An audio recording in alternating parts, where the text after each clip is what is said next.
year was 1947. India stood at the edge of independence after nearly 200 years under British rule. But freedom came with a price. A line drawn by a British lawyer in a matter of weeks would slice through villages, families, and hearts. That line was called the Radcliffe Line, and it created two nations out of one land, India and Pakistan. Hindus on one side, Muslims on the other. At least that's what the world was told. But the truth? It was chaos. 15 million people were forced to migrate. Not by choice, by fear. Fear of being the wrong religion on the wrong side. Trains filled with dead bodies crossed the border in both directions. Women were raped, children were butchered, and entire villages burned overnight. It became one of the largest human displacements in history and one of the bloodiest. More than 1 million people were killed. But India was too wounded, too raw to grieve. It was still being born. August 15th, 1947, midnight. As the clock struck 12, Jawaharlal Nehru spoke. At the stroke of the midnight hour when the world sleeps, India will awake to life and freedom. But the truth was, India woke up to fire and screams. While Nehru celebrated, Punjab and Bengal burned. Gandhi wept, spending Independence Day alone in Kolkata, trying to stop the riots. But even he couldn't hold the nation together. On the other side, Muhammad Ali Jinnah declared the birth of Pakistan. His dream of a homeland for Muslims had come true. But the cost? Blood, fire, hate. Even Jinnah would later call partition a moth-eaten solution. Why did this happen?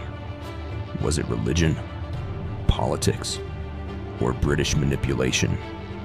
The truth is, it was all three. The British Empire, weakened after World War II, was desperate to leave India.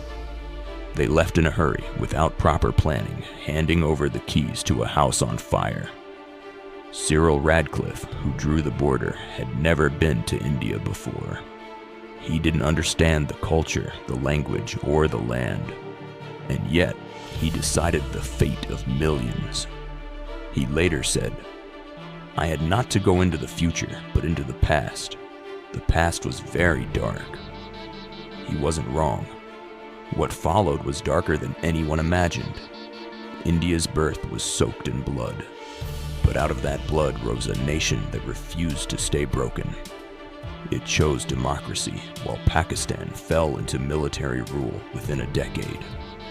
India chose secularism, despite wounds of religious hate. It kept its head high, building a republic where every religion, language, and caste had a voice, at least in theory. The first chapter of this story isn't just about separation. It's about how a wound became a scar, and how that scar shaped every war, every border clash, and every political move to come. The newspapers didn't print it. The world didn't want to know. But the soil of India and Pakistan, it remembers. What happened during partition wasn't just a migration. It was a massacre, on both sides. The moment the Radcliffe Line was announced, hell broke loose. Villages turned against each other. People who shared tea every day now carried machetes. Friends became murderers. Neighbors became devils. In Punjab, entire trains were ambushed. Refugee trains, filled with families, children, women, elders, slaughtered mid-journey. By the time the trains reached their destination, there was no life left inside. Just corpses, bleeding, stacked, rotting in silence. One train arrived in Amritsar from Lahore. All 1,100 passengers were dead.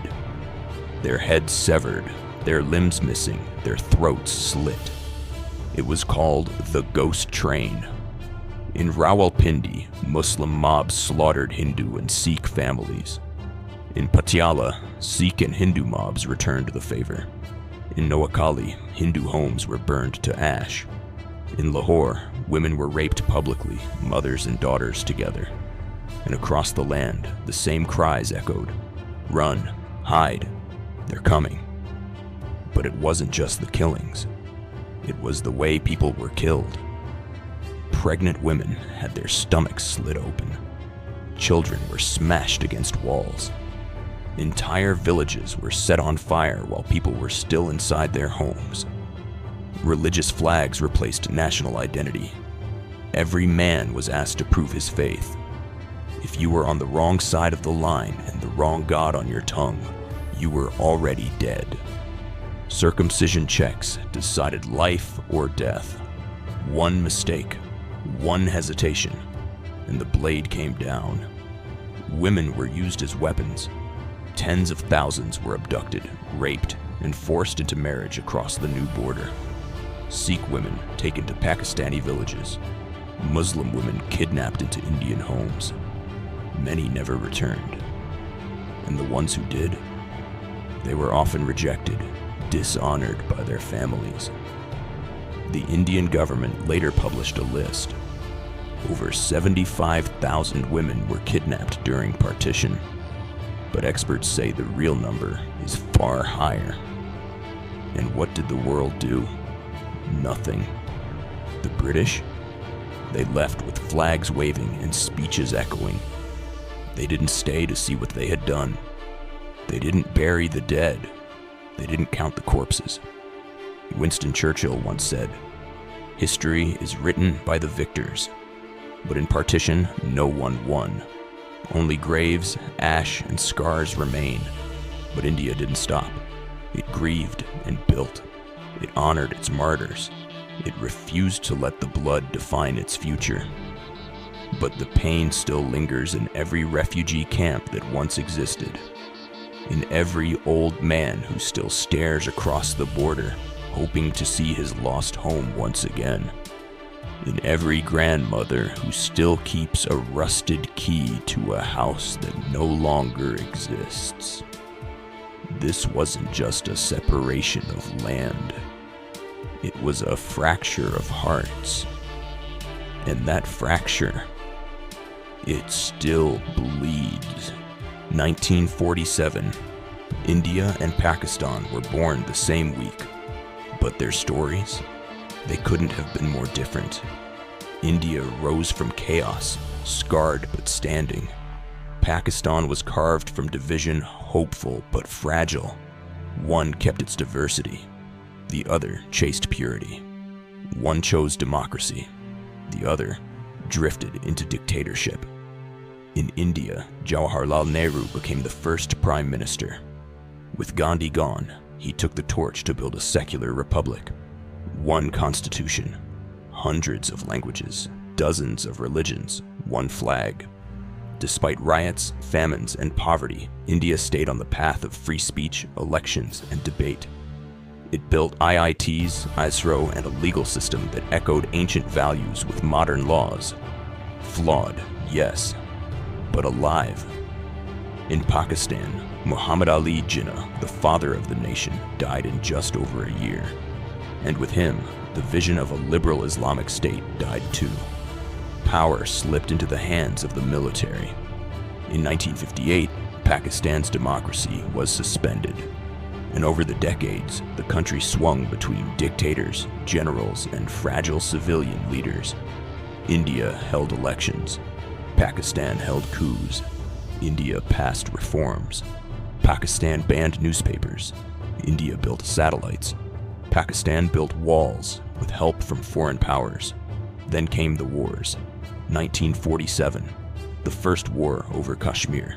India held the land. Pakistan held the grudge. 1965, Pakistan launched Operation Gibraltar, trying to incite rebellion in Kashmir.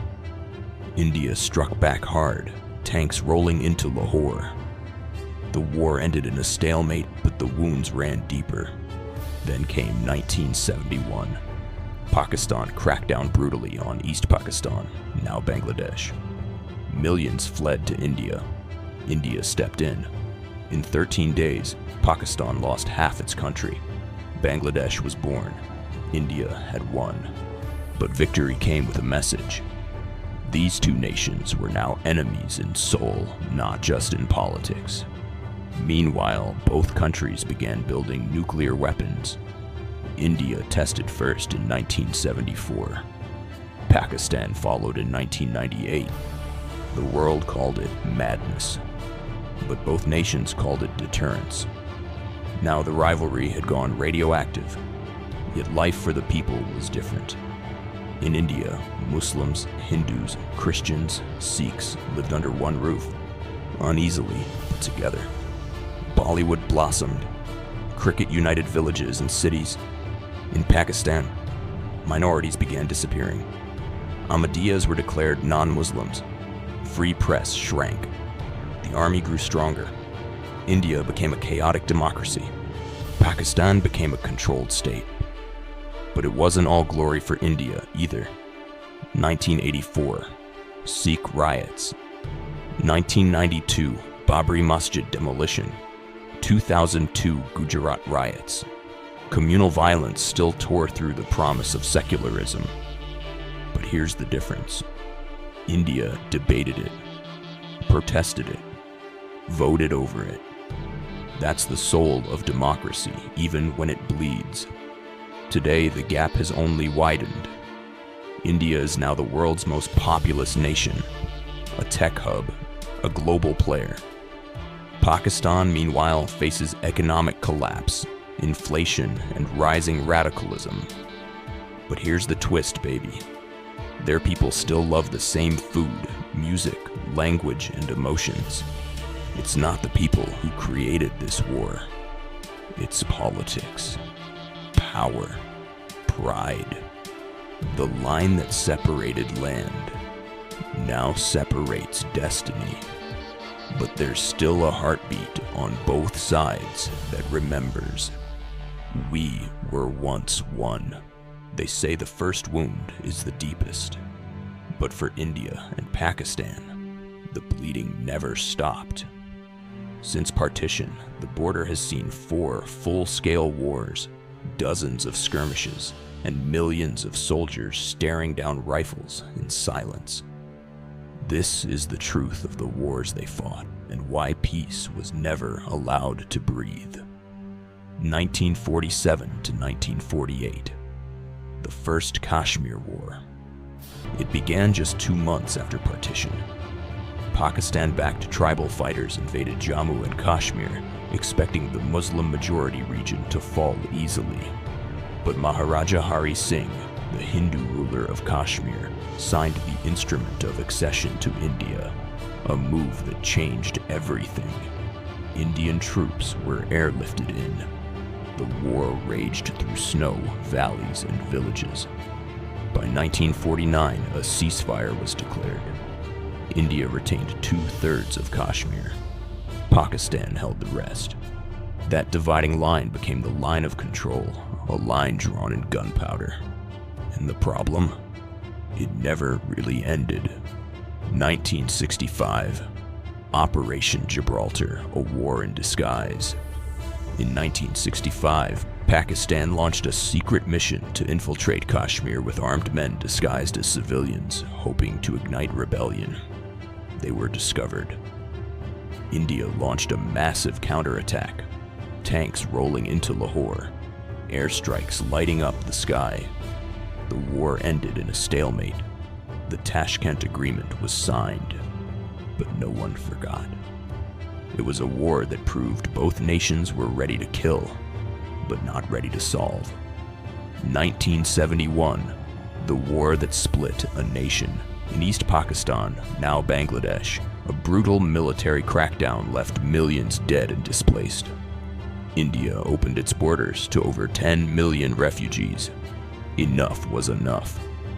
In December 1971, India struck militarily on both fronts. The war lasted 13 days. India crushed Pakistan's army. 90,000 Pakistani soldiers surrendered. Bangladesh was born. It was India's greatest military victory. but the final nail in the coffin of India-Pakistan trust. To this day, Pakistan sees 1971 as humiliation. India sees it as liberation.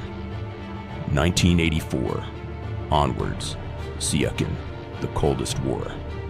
High in the Himalayas, in a frozen land where no human should live, India and Pakistan began fighting over glaciers. At altitudes over 20,000 feet in minus 60 degrees Celsius temperatures, soldiers froze to death more often than they were shot. Why? Because owning the high ground in Siachen meant watching the enemy forever. India occupied the ridge. Pakistan never forgave. To this day, Siachen remains the world's highest battlefield. 1999, the Kargil War, betrayal in the snow, the summer of 1999, while peace talks were underway between Indian PM Vajpayee and Pakistani PM Nawaz Sharif. Pakistani troops and militants infiltrated Indian positions in Kargil. High in the mountains, under snow and silence, they took over bunkers. But India struck back with force. Thousands of soldiers died reclaiming peaks one by one. It was brutal, bloody, heroic. Names like Captain Vikram Batra and Lieutenant Saurabh Kalia became legends. Kargil ended in Indian victory, but something else was lost forever: trust. Since then, wars have become unofficial, hidden, proxy. From cross-border shelling to terrorist attacks, from Uri to Pulwama, from surgical strikes to Balakot air raids, the war now happens without declarations. It's cold, constant, and always waiting to explode. But here's what they don't show you. Every war killed thousands. Every bullet ruined homes, and not a single inch of major land changed hands. It was all about message, muscle, memory. And the price? Soldiers with missing limbs, widows with fading photos, mothers waiting at gates that never opened again. While politicians gave speeches, soldiers froze, burned, bled, and were forgotten. The world didn't blink when India and Pakistan fought with bullets, but when they armed themselves with nuclear bombs, the globe finally took notice. This is the story of how the India-Pakistan rivalry went radioactive. It began in 1974. India conducted its first nuclear test in Rajasthan. The code name: Smiling Buddha. But the world didn't smile. India called it a peaceful nuclear explosion. The West called it provocation. Pakistan called it a threat. Zulfikar Ali Bhutto, Pakistan's then Prime Minister, said, "Even if we have to eat grass, we will make the bomb." And they did. For the next 2 decades, Pakistan secretly developed its nuclear program, with scientist Abdul Qadir Khan leading the way. Stolen blueprints, black market tech, all in the shadows. Then came 1998. India conducted 5 nuclear tests in Pokhran under Prime Minister Atal Bihari Vajpayee. The Pokhran 2 tests, underground booms, shockwaves across borders. The world was stunned, but Pakistan was ready. Just 2 weeks later, Pakistan responded with 5 tests of its own in Chigai Hills. The mountains shook. A new world had been born. A nuclear South Asia. Suddenly, the war wasn't just about borders anymore. It was about annihilation. Both countries now had the power to wipe each other off the map. In minutes. India had the no first use policy. It pledged only to respond, not to attack first. Pakistan did not. Its doctrine was more aggressive. If threatened, even conventionally, it could use nukes. That difference changed everything. In the years that followed, tensions skyrocketed. 1999, Kargil War. 2001, Indian Parliament attack. 2008, Mumbai terror attacks. Each time, the world watched, wondering, Is this the moment the nukes fly? But they didn't. Because even in hate, there was fear. But fear didn't stop the arms race. Both sides began developing tactical nuclear weapons, intercontinental ballistic missiles, submarine-based nukes, mobile launchers, anti-ballistic defense shields. It became a game of mutual destruction. And both sides knew, if one pushed the button, the other would too. And the victims? Not just soldiers, not just politicians, but millions of innocent civilians, babies, children, the elderly, burned in seconds.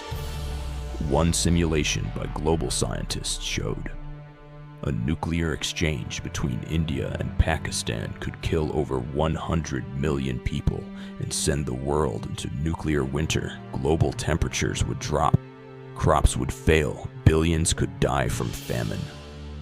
This isn't just war, it's the edge of extinction.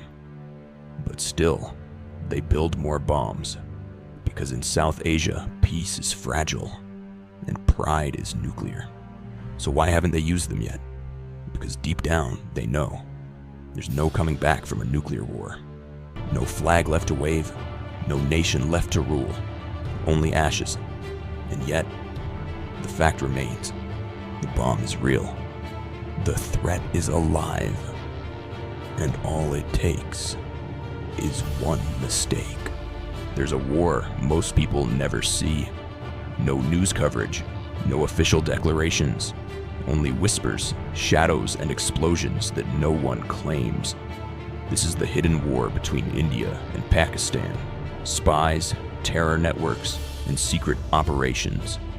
It began just after 1947. Both countries created elite intelligence agencies. India's RAW, Research and Analysis Wing, Pakistan's ISI, Inter-Services Intelligence. From the very beginning, they weren't just gathering info. They were playing chess with blood.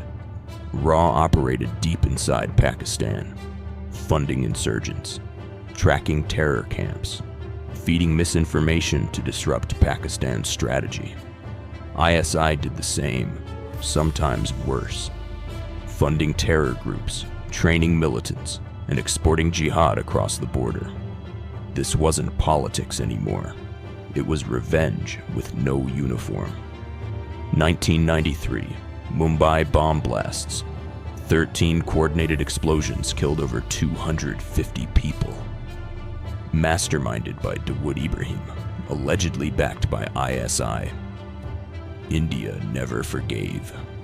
1999, IC-814 hijacking. An Indian Airlines plane was hijacked and flown to Kandahar. The passengers were only freed after India released 3 high-value terrorists, including Masood Azhar, who later founded Jaish-e-Mohammed. It was a victory for ISI, a heartbreak for India. 2001 Indian Parliament attack. 5 terrorists stormed the heart of Indian democracy.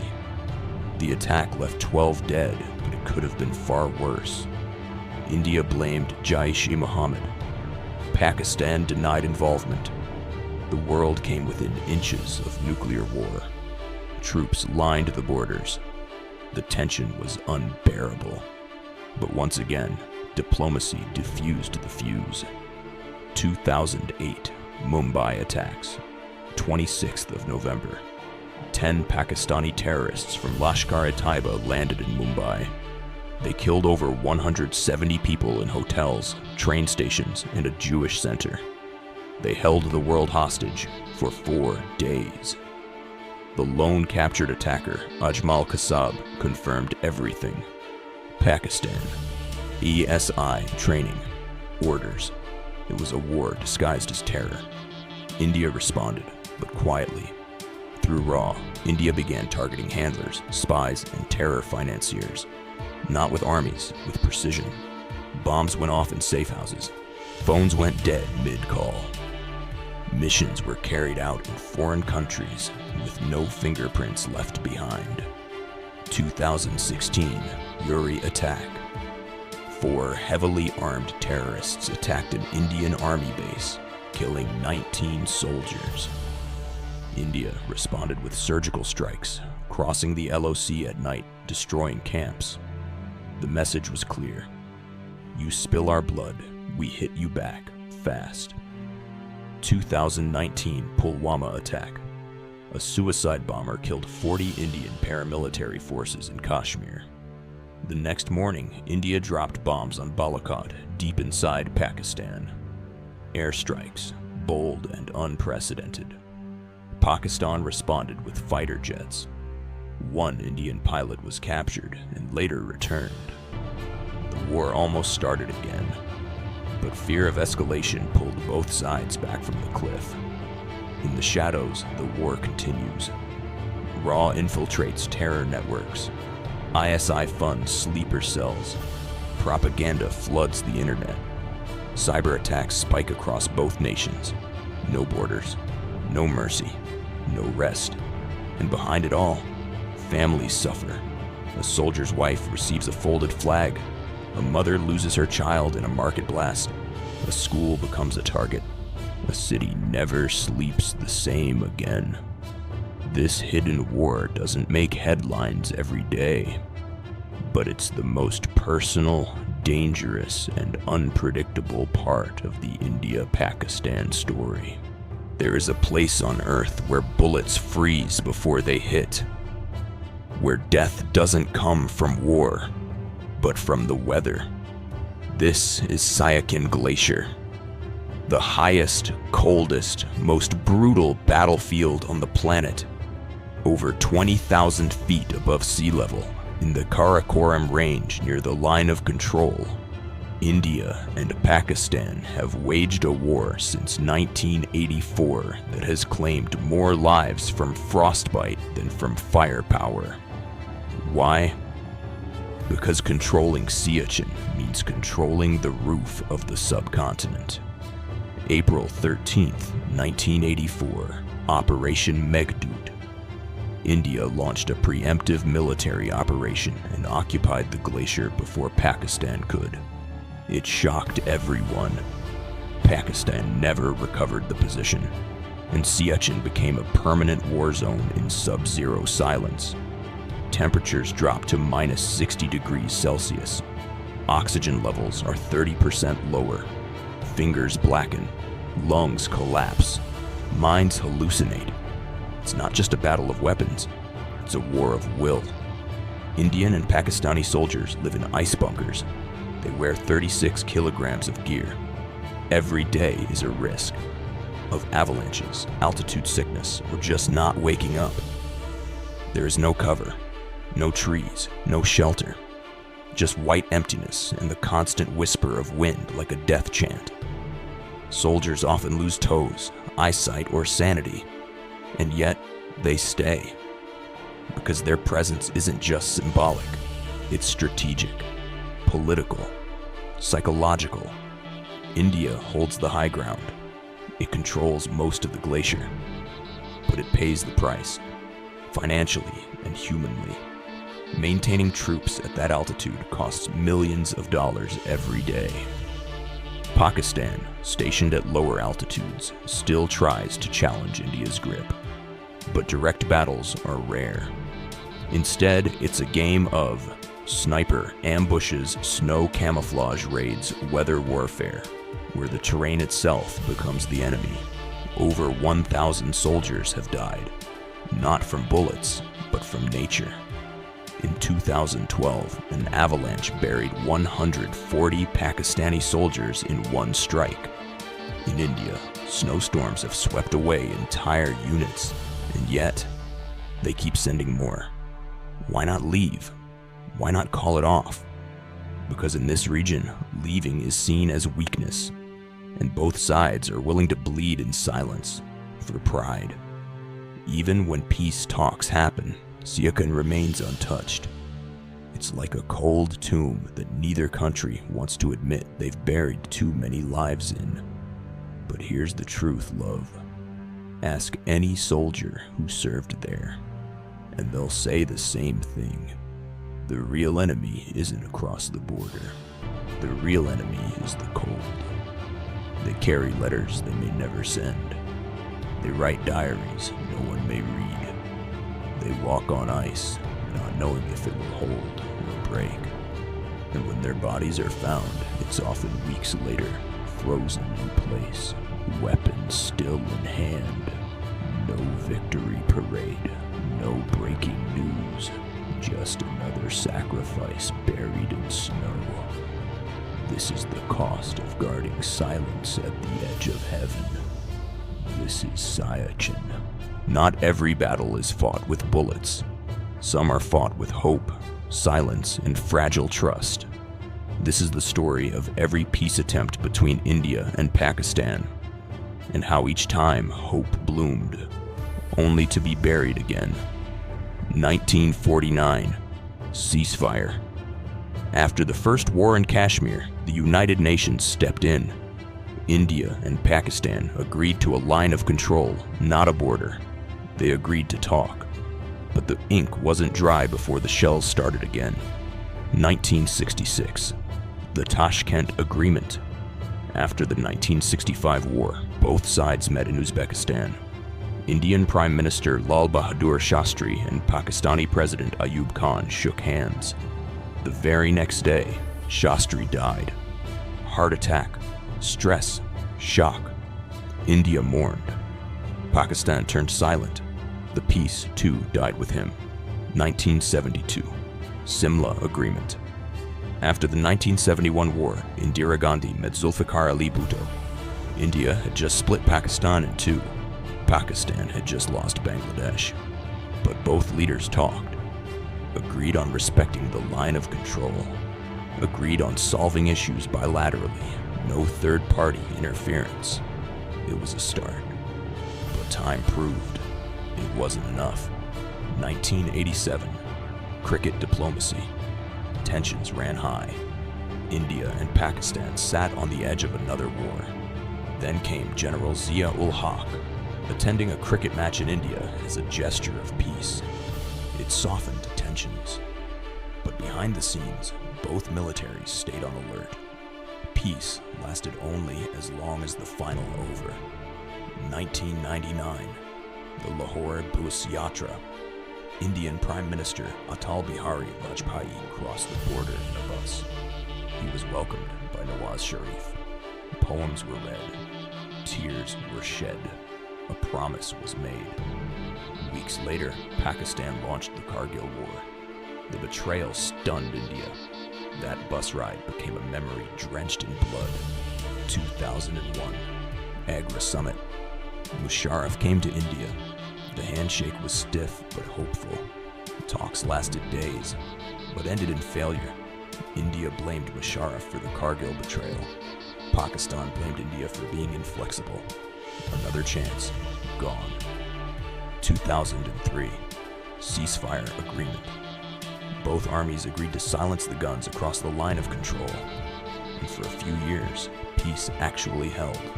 Trade opened. Families reunited. Buses ran between Srinagar and Muzaffarabad. It felt real, until it wasn't. 2008, back-channel talks.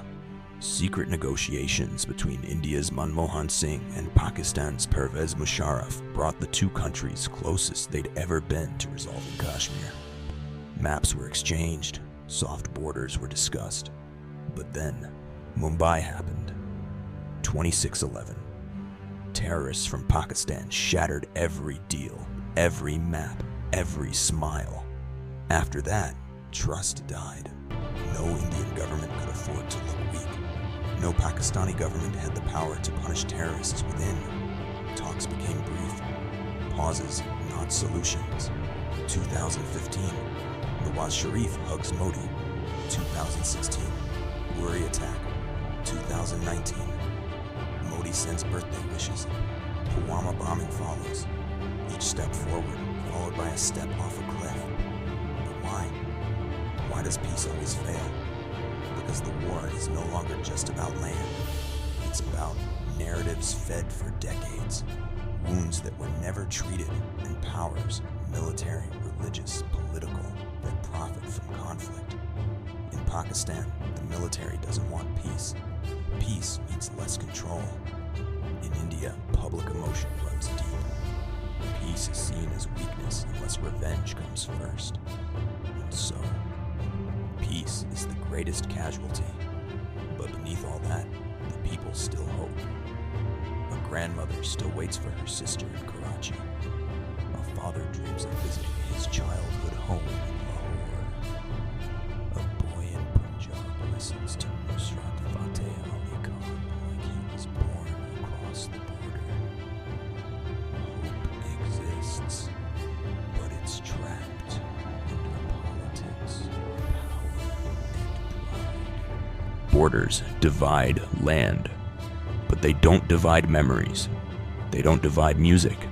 They don't divide the human soul. This is the story of the real India and Pakistan, not from the mouths of leaders, but from the hearts of people. Before partition, there was just home.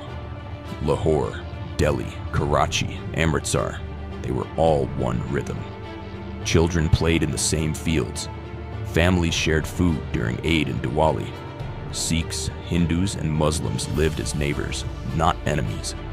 But partition shattered it, and for decades, silence filled that space. Yet even in silence, the soul remembered. Across India, people still listen to Nusrat Fateh Ali Khan. In Pakistan, they still read Ghalib. Indian Punjabis still miss Lahore. Pakistani Sindhis still speak of Gujarat. The culture never left. The connection never broke.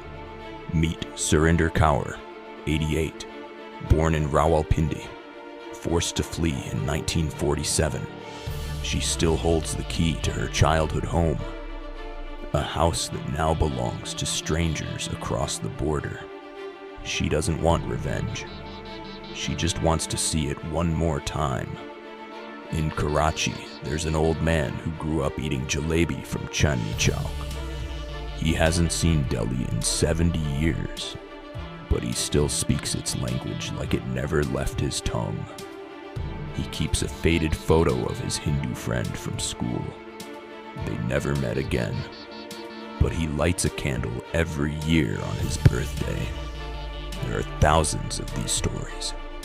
Muslims who remember Hindu weddings, Hindus who still use Urdu prayers, refugees who cry not from hate, but from homesickness. Cricket brings them together. Even in rivalry, there's respect. When India plays Pakistan, the world watches. But behind the memes and the noise, there are moments where fans across borders cheer for each other. When Virat Kohli scored a century, Pakistani fans clapped. When Shahid Afridi retired, Indian fans bowed. Because in those moments, we remember we're human. Bollywood crosses the line too. Films like Veer Zara, Bajrangi Bhaijaan, and Radzi don't show enemies. They show pain, loss, love. They tell us, this war is not ours. Online friendships grow every day. Kids on Instagram, artists on YouTube, singers on TikTok, sharing content, compliments, collaborations. They don't ask about religion. They don't care about partition. They just vibe. But still, the fear remains. The hate still circulates in speeches and propaganda. And when conflict erupts, so does the division again. It's not the people who want this. It's the puppeteers, the politics, the pride. But people remember. And people forgive. Because behind the walls and fences, we all bleed the same color. A grandmother in India prays for peace, so her grandson never wears a uniform and dies for a border he never crossed. A boy in Pakistan dreams of visiting the Taj Mahal, not to conquer, but to admire. Hearts speak louder than headlines, but we need to listen. Every war has a final bullet. Every silence has a final breath. And every wall eventually cracks. This is not about India, not about Pakistan. This is about the dream that maybe, someday, the line will fade. Imagine a world where visas aren't weapons, where a grandmother in Amritsar can take her grandson to see her childhood home in Lahore without fear, where a student in Karachi can study filmmaking in Mumbai, where a writer in Delhi can read poetry in Islamabad. Imagine a world where the only line that matters is the one that unites us, history, because we were one before, and in so many ways we still are.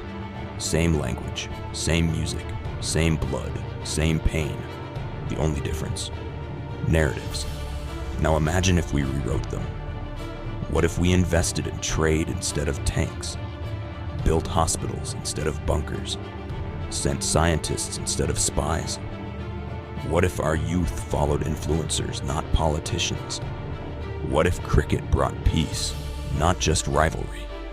What if a movie like Veer Zara wasn't fiction, but history? They say we can't be friends. Too much blood, too much loss, too many betrayals. But if Germany and France, who fought 2 world wars, can unite under one flag, why can't we share peace under 2? The truth is, we've tried everything except healing. We've tried war. We've tried hate. We've tried silence. Let's try something new. Let's try listening. Let's try love. Let's try future. Because if we don't, what's next? More sons in coffins. More flags over graves. More borders drawn in ash. No one wins a war that never ends. But if we do choose peace, the region will thrive. Trade will explode. Art will flow freely.